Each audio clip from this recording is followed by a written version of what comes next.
that celebrity endorsements push the needle, help campaigns, hurt campaigns? Do they do anything? We just saw Pharrell come out and say he hates when celebrities speak about politics. You just had Taylor Swift, who we know has a huge fan base, and she came out and endorsed Kamala. Do you think when celebrities get political and start doing their endorsements publicly, do you think that these actually help the candidates? Well, I don't know the efficacy it has, but I do know this. I'm a guy who talks on stage about all the things I see, and it just so happens to a great degree, politics is morphed into pop culture.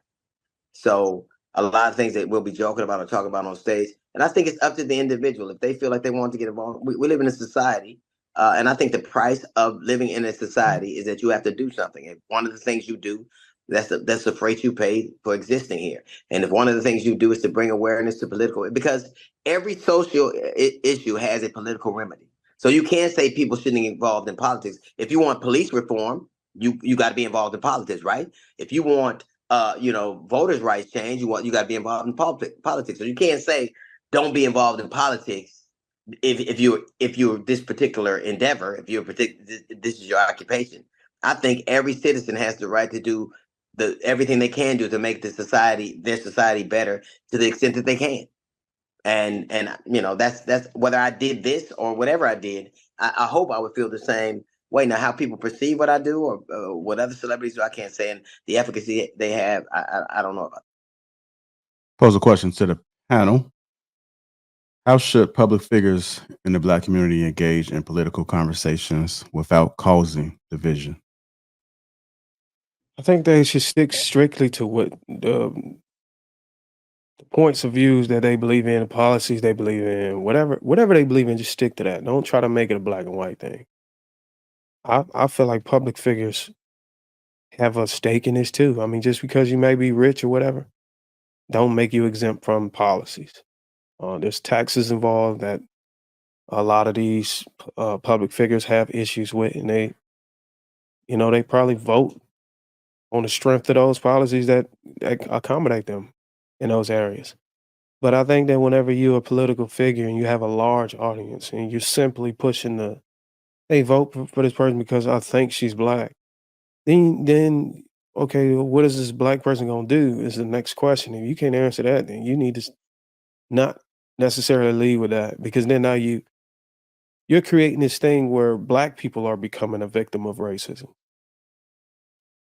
Like, if you vote for a black somebody that you think is black to be in office, you become a victim of of colorism or whatever you want to call it, because you think that putting color in the office is going to make a difference when we're not seeing anything. We haven't seen it in Obama. I think they even challenged his race or whether he was black or not. We haven't seen any difference made on the things that we really wanted. So you would become a victim. Like, I thought that my voting this person in office would have got X, Y, and Z, and if it didn't, I'm a victim of colorism or racism or whatever you want to call it. So I think that political figures, they do need to speak up, but you just be more transparent on what I think somebody said it earlier, Shannon, I think, speaking from integrity or some shit like that.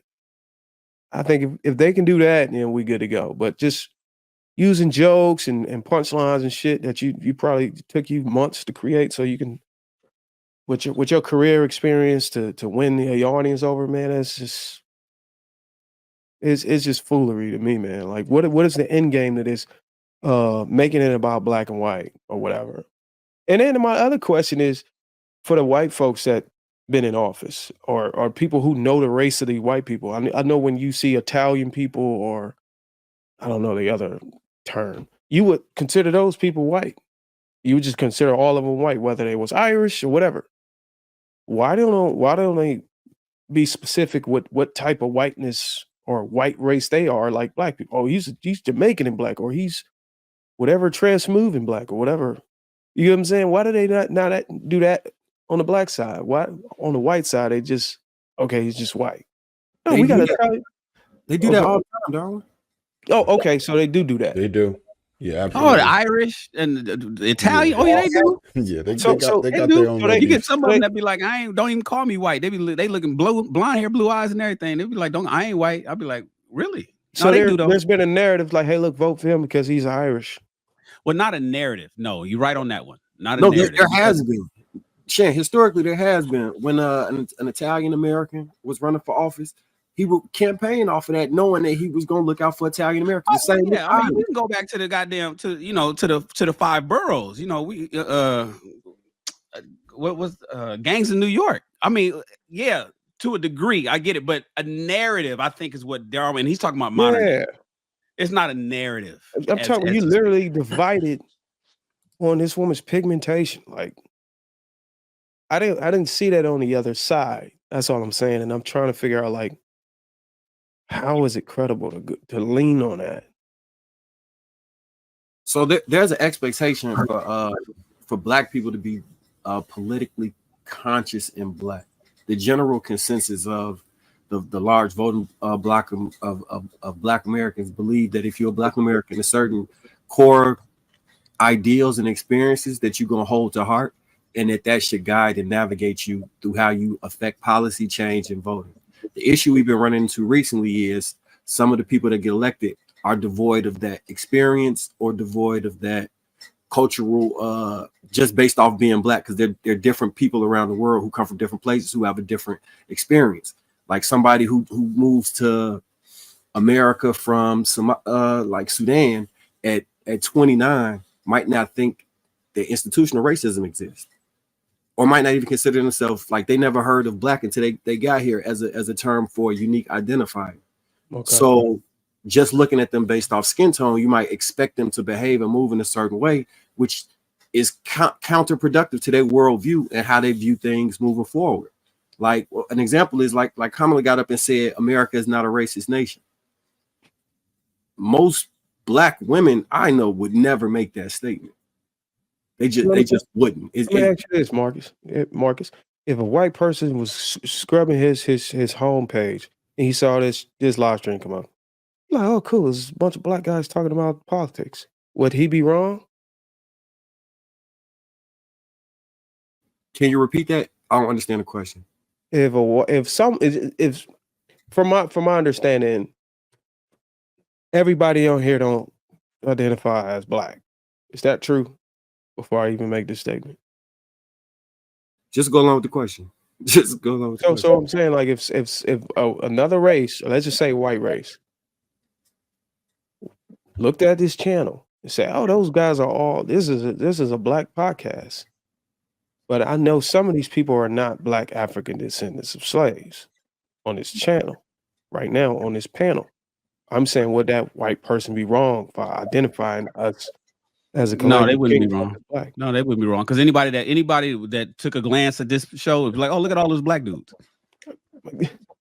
Exactly. So I'm like, there's 8 Black dudes. Oh, look at the 8 Black dudes. I wonder what they're talking about.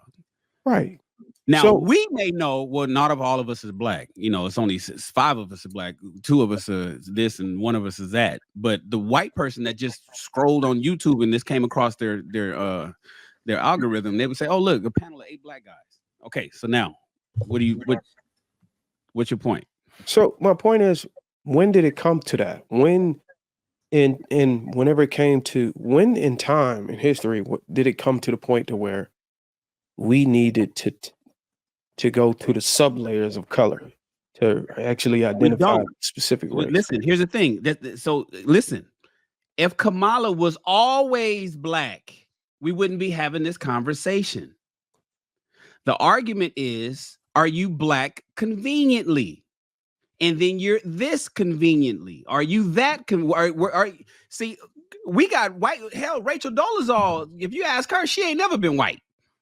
She Black. She president of the NAACP before she got found out.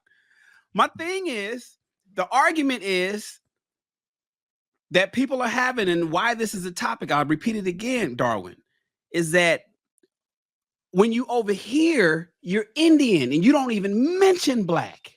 You don't even talk Black. You don't utter the word Black when you're over there until you get over here. And then you don't even mention Indian. You only Black. And that's what I was asking earlier. Did she go on the record stating that she was Black? Yes, she said she was black. There's several interviews where she does claim to be black. For Was sure. this before she was vice president and thrust into the campaign? It just depends Yes. on the network, bro. There's been some from well, I've seen some as early as 2019. Yeah, But no, she it was wasn't it was so I would it argue was during her 2016 race. Remember she ran for president. She didn't get selected She didn't nowhere. get Zero no primaries. delegates. Yeah, she got because what I'm conjuring up is maybe I'm just trying to put myself in a person's shoe that's running for president that identifies black. Like, can you imagine the amount of pressure to be able to get elected as president, identified as black, and still don't get shit done? That will kill you for the rest of man. We don't have that. You the only nigga in the world that don't came to president, still ain't do. We don't had a nigga and all that nigga done went up there and ain't did shit. Like, can you imagine that? You probably don't even want to wear that color going into office. Like, you looking for a way out of like, damn, I don't want to be the guy. I don't want to be a hero. You know what I mean? To your point, heavy is the head that wears the crown. So that's something you're gonna have to carry with you. But the issue is, if she would have said I'm a person of color, no one would ever say anything to her. The issue is using political clout or leverage of a Black American experience to say this is how far we've come, when those two things don't correlate. You don't have the history of this, which is why you can say something like unburdened by the past. Oh, you talk to me offline, you would never hear me specifically in America. I'm not talking. Well, her family owned slaves. I see the face, Kenny. We can go into it because I just was looking at some genealogy reports on her that make it even seem like that. Yeah, I was looking at some genealogy stuff that you know, in her book in 2019, she put out what's the name of the book? Well, in the book, she put a woman in there as Iris Flanagan as her grandmother. So this woman that supposedly was with her in the 90s died in 1955 or 1960. This dark-skinned woman that people have been saying is her grandma. So it's impossible that this is her grandma and that she lied about that person being her grandma. And I got the death certificate and the birth certificate and the marriage certificate. Okay, so there's not people that you know that adapt people as their kinfolk that's not actually their kinfolk, but they grew up around these people and they know them as such. Or you absolutely. But the inference was that her Black side comes from this specific person because her father is an Irishman. I got that picture too. So the Black side would be the grandmother, which would be Iris Flanagan, who isn't the person pictured in a display. It's a finesse. I can pull it all up. I know you ain't got to do that. So now, all that you're doing regarding her genealogy and her background now dampens her credibility as for being a front runner for the presidency. So she lied. Yes, that's right. Actually, that's not so. Yes, for me, it's a non sequitur for you to pretend to be a Black American and run off that cultural history. Has she said, "Hey, I'm Indo-Jamaican, I'm a Jamaican," or she said, "I'm Indian," I wouldn't have no problem, and I could just look at her policies and have zero expectations. Probably wouldn't vote. But the thing is offensive what she's doing. Well, I'm saying I'm personally offended by the shit she's doing. It's offensive. Yes, I'm offended by what exactly are you offended by? The lie? Her using political clout of a struggle that she is not attached to in order to cultural get appropriation. It's cultural appropriation. Everybody else. It's the cultural appropriation part to get ahead. Okay, so political clout is right. Is that in the same wavelength as Trump?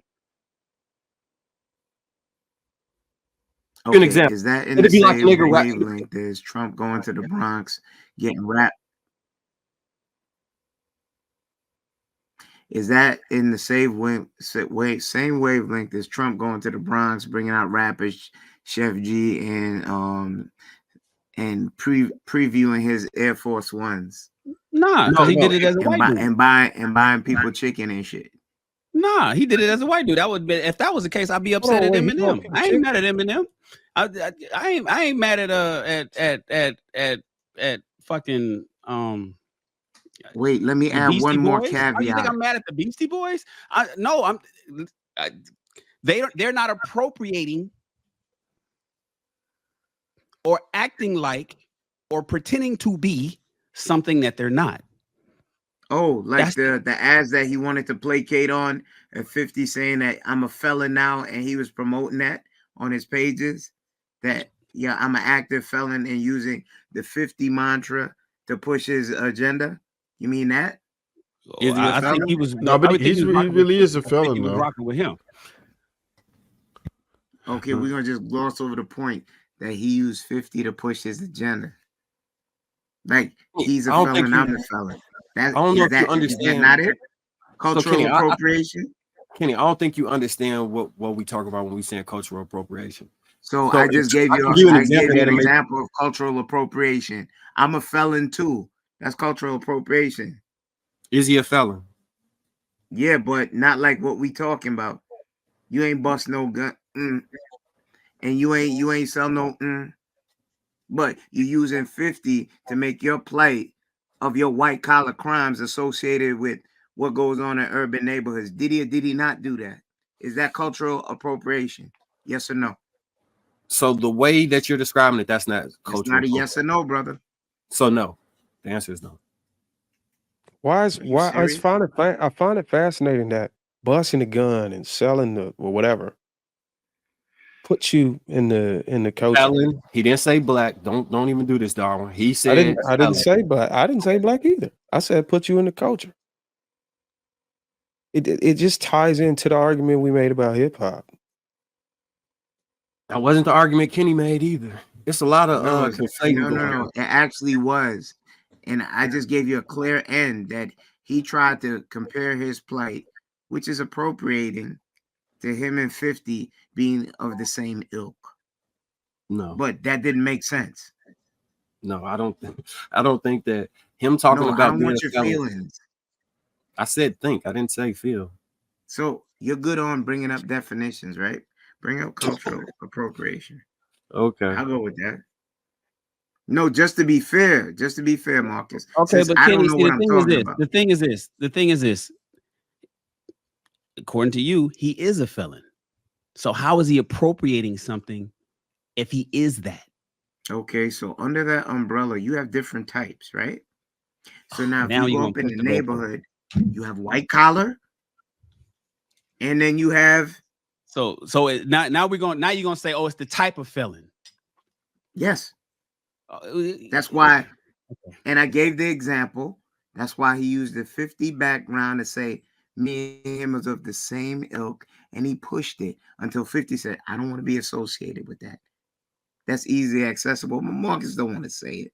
So now you're culturally appropriating yourself, like you come from that ilk. You was out on them corners, pitching. Is that not appropriating a certain culture? I think a better term for that would be what is it? Cross Faking market. the funk. Fronting. AP. Okay, yeah, AP, do your Googles. It's there. If now Kenny, to your point, if he starts saying that he was a hood nigga that I ain't came from, miss it. Do your Googles. if he starts saying I'm a hood nigga that came from the slums and I grew up selling red tops and blue tops and shit and all And that, he in these streets, and yeah, he in these streets, and then I'm in good one. and they not like us. If you saying they not like us, then you would have an argument. You'd be like, what the fuck is Trump over here doing, bro? That ain't if Trump is on BET at the BET Awards talking about they not like us, then yeah, you might have a point, Kenny.